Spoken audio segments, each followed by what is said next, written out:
Hey guys, welcome back to another Unfiltered Gamer board game review. Today's game up on the tabletop is an interesting one that involves the internet and your search browser. It's by Big Potato Games, and it's called Weird Things Humans Search For, or a game about weird things humans search for. It's for 2 to 20 players. About 14 and up is what you need to be in order to play it, and it's for 20 to maybe 40 minutes of play.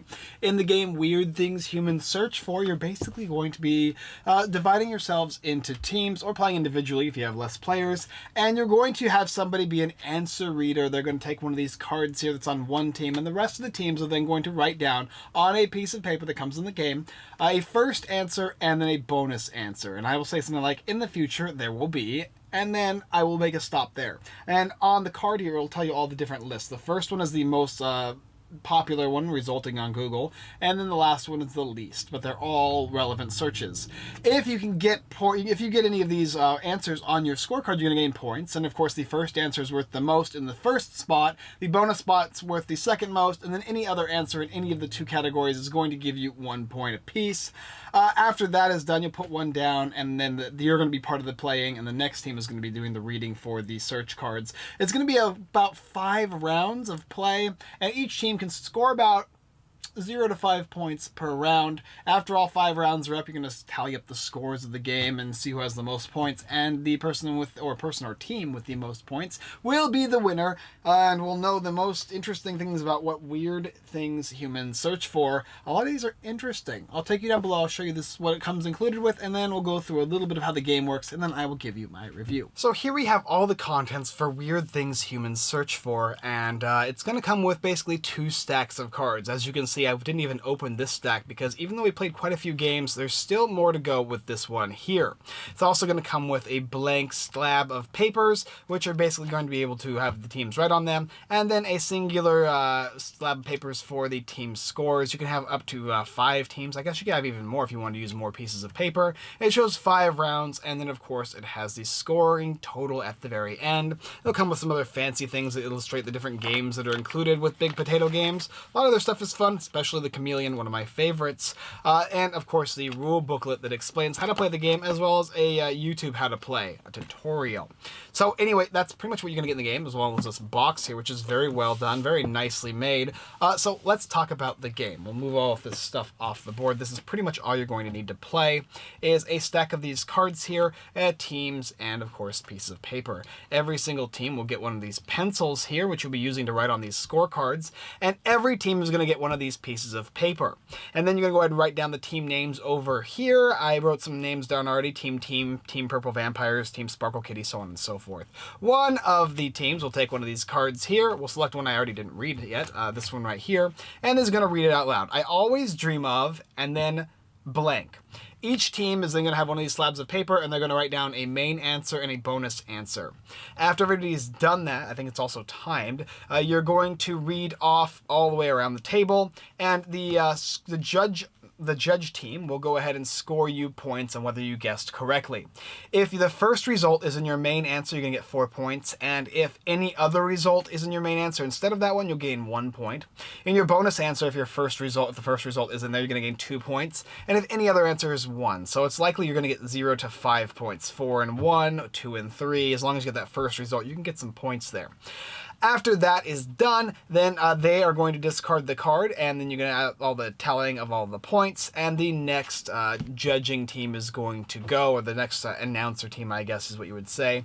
So let's go ahead and do one together, okay? So this one says, is Mars, ... So is Mars the planet? And everybody's going to go ahead and write down things. Of course, it's Google, and the search results are bizarre, so if you got any of these, think about it. Is Mars, what would you ask? Well, is Mars bigger than Earth? That would be the first response. Hot or cold? Habitable? Smaller than Earth? In retrograde? A gas planet? A planet? Warming, dead, or dangerous. Those would be all correct answers. Anything else would give you 0 points. And that's the basic idea of the game. You'll have 5 rounds of this and a score at the end of the game, and whoever has the most is the winner. There's quite a few of these cards here that have a lot of cool, interesting aspects. We'll come up together and do a little bit of playing together with this game, and then I'll tell you what I think about it, and whether or not you should pick it up. Okay, so Weird Things Humans Search For. Let's go ahead and pick a card here. This one here is Our Mustaches. Well, Our Mustaches. Go ahead and question. What's the first thing that comes into your head? If you want, you can write it in the comment section below. If you don't want to write a comment, fine, just think about it. And now I will go ahead and give you the answers. Are mustaches cool? That'd be the first answer. If you got that right, well done. Making a comeback. In style, professional, gay, creepy, allowed in the army, attractive, out of style, or manly. Those are the different ones there. And how about one more? Can loud noises. Can loud noises make your ears bleed, cause dizziness, make you deaf, trigger vertigo, break glass, cause labor, trigger seizures in dogs, kill a guinea pig, cause earwax, scare my unborn baby. Okay, so this is basically the game. You're just trying to write down answers you think are the most appropriate based on what you think other people have put down based on Google Analytics search history. If you actually look up in Google, it will tell you the exact searches found. You will actually see them for what they are. Some of them are so bizarre that you wouldn't believe it. Is it obvious when your water breaks? Like, that's the first thing that comes to on Google search. Some people put that in as opposed to anything else. Yes, they did indeed. The game's fun. It's enjoyable. I like this kind of a game because it makes you think about other people. It adds a little bit of psychology to it, and it adds a fun party atmosphere involved with the game. It is tame, and it is fun. There are a few things that get a little risque, I guess. Is it obvious when a condom breaks or you miscarry? Those are things that are a little more, you know, a little darker, I suppose, but they're not necessarily sexual in nature. It's all based on search results, so that's kind of how it's going to go, and all of them are going to be a little different. I've played this game many times. It's very, very fun and very enjoyable. And speaking of this game, before we jump into any more of the review for this, I want to talk about another game, and that one is called Search History. This one here specifically is the same type of game in which everybody is going to get their own answer booklets. There's a whole bunch of them that will become included here, as well as there's going to be a load of cards. And in this game specifically, you're just going to be drawing a card and then reading one of the three different options based on the top card of the deck. This one is a blue one, so I would read of the red, yellow, or blue. I'd read the blue one here, and it would say, what is the last thing to happen, ... and then in which people would go ahead and write down their answers, and then I would read it out loud. The top search result was during puberty. During puberty, in which case, basically players would actually guess who wrote what answer, and if you submitted the correct answer, you'd get points. And if you turned in the correct answer, you would get points. And that's how you're going to score in the game. It'll also come with a big score pad. And it plays very similar to Weird Things Humans Search For.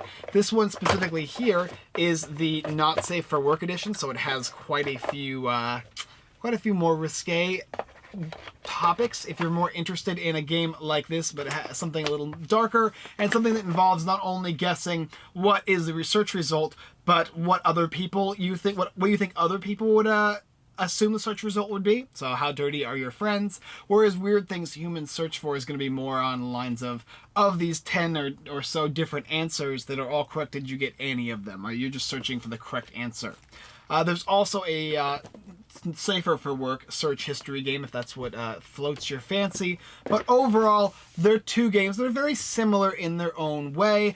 And for me personally, I think the more family version of the game is going to be played more with more family people, and there is going to be a niche market for search history, the Not Safe for Work edition, if you're playing with some older people. It's definitely going to be the Cards Against Humanity crowd that's going to be playing search history, whereas Weird Things Humans Search For is probably going to be in Target if it's not actually already there, and it's something that I think a lot of people are going to pick up just because of the it's just enough of crazy, but not too far. This one goes a little over the deep end, but personally, I like something that goes a little more into the Not Safe for Work category. I think those are a little more fun when it comes to getting to know new people. Both games are great for that aspect, and both games have their own different clientele, I suppose, as you would say. But either way, I think you're going to determine whether this is a game for you. If you like party games, if you want the Not Safe for Work or the Safe for Work version, or you want to try the, if you like the idea of search history better, but you still want something that's more family friendly and whatnot, then of course there is is the safe for work version of that game as well. But I liked all of these games. They're all very fun. I enjoy thinking about what other people think about, and this is going to come down into that atmosphere as well. They're quick, they're easy to pull out, and they're nice filler games. Definitely going to give my thumbs up for Weird Things Humans Search For, as well as our bonus game, Search History, and of course, Search History Not Safe for Work. Anyway, that's all I got for you this time, and as always, guys, I love you, and I look forward to searching for weird things on the internet with you next time.